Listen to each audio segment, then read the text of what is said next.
Yeah, we'll do a quick review of some of these Omega skin and coat tabs.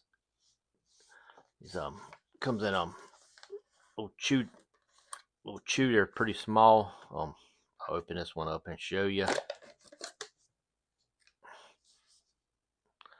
Comes in a little very small tab.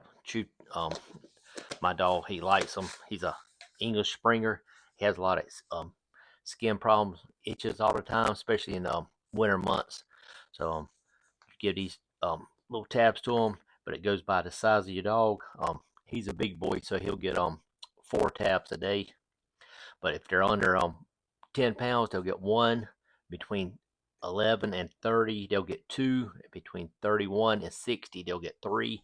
And anything over 60, they'll get 4 chews a day. It's come and it I think this one has, let me see how many tabs.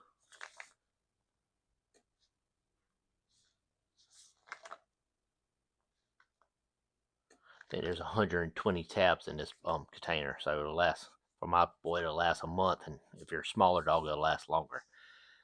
But if you're looking for some good chews for skin and itching problems, check these out.